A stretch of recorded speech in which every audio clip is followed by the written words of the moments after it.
ಎಲ್ರಿಗೂ ನಮಸ್ಕಾರ. ಇವತ್ತು ಕ್ಯಾರೆಟ್ ಹಲ್ವಾ ಮಾಡ್ತಾಯಿದ್ದೀನಿ.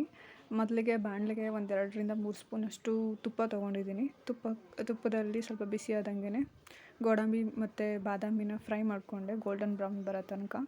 ಆಮೇಲೆ ದ್ರಾಕ್ಷಿನ ಸೇರಿಸ್ಕೊಂಡೆ. ದ್ರಾಕ್ಷಿನೂ ಹುರ್ಕೊಂಡಾಯಿತು. ಹುರಿದಾದ್ಮೇಲೆ ಅದಕ್ಕೆ ಕ್ಯಾರೆಟ್ ಹಾಕ್ಕೊಂಡೆ. ಕ್ಯಾರೆಟ್ ಇಲ್ಲಿ ಅರ್ಧ ಕೆಜಿಯಷ್ಟು ಕ್ಯಾರೆಟ್ನ ತುರ್ಕೊಂಡಿದ್ದೀನಿ. ಕ್ಯಾರೆಟ್ನ ಒಂದು 10ರಿಂದ 15 ನಿಮಿಷ ಮೀಡಿಯಮ್ ಟು ಹೈ ಫ್ಲೇಮಲ್ಲಿ ನಾನು ಹುರಿದ್ಕೊಳ್ತೀನಿ.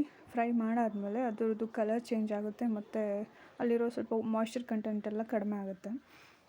ನೀವು ನೋಡ್ಬೋದು ಕಲರ್ ಹೇಗೆ ಚೇಂಜ್ ಆಯ್ತಾ. ಫ್ರೈ ಆದಮೇಲೆ ಇದಕ್ಕೆ ಹಾಲು ಸೇರಿಸ್ಕೊಳ್ಳೋಣ. ಒಂದು 300 ml ಅಷ್ಟು ಹಾಲನ್ನ ಹಾಕ್ಕೊಂಡಿದ್ದೀನಿ. ಒಂದು 300 ml ಅಷ್ಟು ಹಾಲನ್ನ ಇದಕ್ಕೆ ಹಾಕ್ಕೊಂಡು ಕುದಿಸ್ತೀನಿ ಚೆನ್ನಾಗಿ. ಕ್ಯಾರೆಟ್ ಕೂಡ ಹಾಲಲ್ಲಿ ಚೆನ್ನಾಗಿ ಬೇಯುತ್ತೆ. ಮುಚ್ಚಳ ಮುಚ್ಚಿಟ್ಟು ಒಂದು 5ರಿಂದ 10 ನಿಮಿಷ ಬೇಯಿಸ್ಕೊತೀನಿ. ನಂತರ ಇದಕ್ಕೆ ಸಕ್ಕರೆನ ಆ್ಯಡ್ ಮಾಡ್ಕೋತೀನಿ. ಇದು ಸ್ವಲ್ಪ ಬೆಂದಿದೆ ಅನ್ನುವಾಗ ಸಕ್ಕರೆನ ಆ್ಯಡ್ ಮಾಡ್ಕೋತಾ ಇದ್ದೀನಿ. ಸಕ್ಕರೆ ಹಾಕಿದ್ಮೇಲೆ ಇದನ್ನು ಚೆನ್ನಾಗಿ ಮಿಕ್ಸ್ ಮಾಡಿಕೊಂಡು ಹಾಗೆ ಬೇಯಿಸ್ತೀನಿ. ಫ್ರೈ ಮಾಡಿಕೊಂಡು ಬೇಯಿಸ್ತೀನಿ.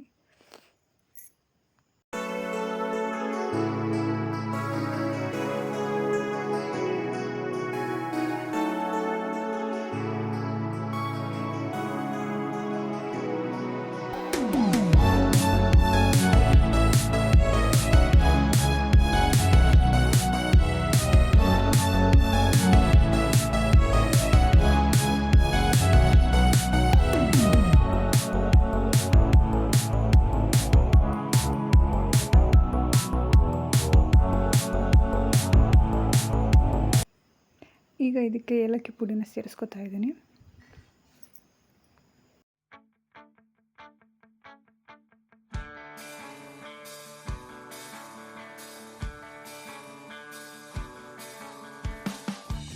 Vamos a ver todo lo que hay. Disimular, así el problema y la duda no nos ven pasar. El que se enoja, mi amor, pierde un turno y se baja en esta estación. Tenemos saldo deudor con el mundo allá afuera. Hagamos algo mejor, queda claro. ಕೊನೆಯಲ್ಲಿ carrot halwa ready ಆಯಿತು. Thank you for watching.